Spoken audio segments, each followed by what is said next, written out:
Assalamualaikum warahmatullahi wabarakatuh. Halo, kami dari Universitas Jambi. Perkenalkan, saya Septian Bagas Yudhistira dengan teman-teman saya akan mempresentasikan sebuah solusi transisi energi yang realistis, berdampak besar, dan dapat diterapkan langsung di industri.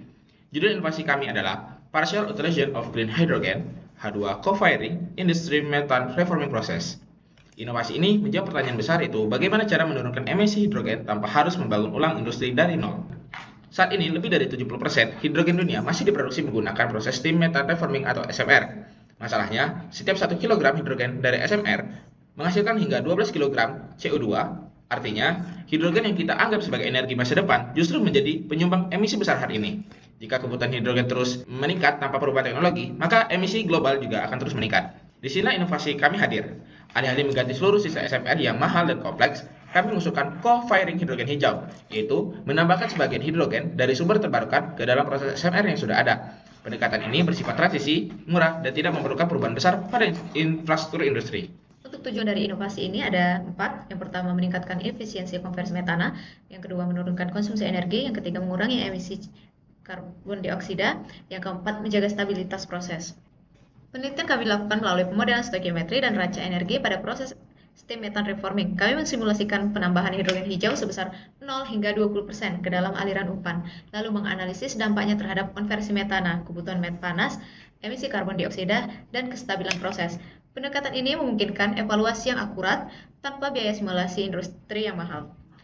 Hasil penelitian menunjukkan 3 temuan utama. Yang pertama yaitu konversi metana meningkat karena kesetimbangan reaksi menjadi lebih menguntungkan. Yang kedua, kebutuhan energi menurun karena sebagian hidrogen tidak lagi diproduksi dari reaksi endotermis. Dan yang terakhir, emisi karbon dioksida berkurang, baik dari reaksi kimia maupun dari pembakaran burner. Selanjutnya itu yang membuat inovasi ini unggul dan dampaknya yang menyeluruh.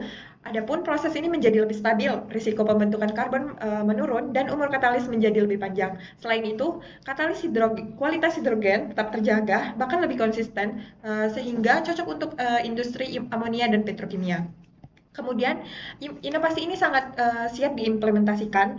Co-firing hidrogen hijau dapat diterapkan pada unit steam methane reforming existing dengan biaya yang jauh lebih rendah dibanding membangun sistem baru. Ini dapat menjadikannya solusi paling realistis untuk industri dalam mencapai target dekarbonisasi dan net zero emission. Kemudian, sebagai penutup, inovasi ini sangat membuktikan bahwa transisi energi tidak harus mahal dan rumit. Dengan memanfaatkan hidrogen hijau secara parsial, kita dapat menurunkan emisi hari ini sambil menyiapkan menuju masa depan energi yang bersih. Kemudian, kami percaya co-firing green hydrogen adalah jembatan strategis untuk menuju hidrogen yang rendah karbon. Saya ucapkan terima kasih.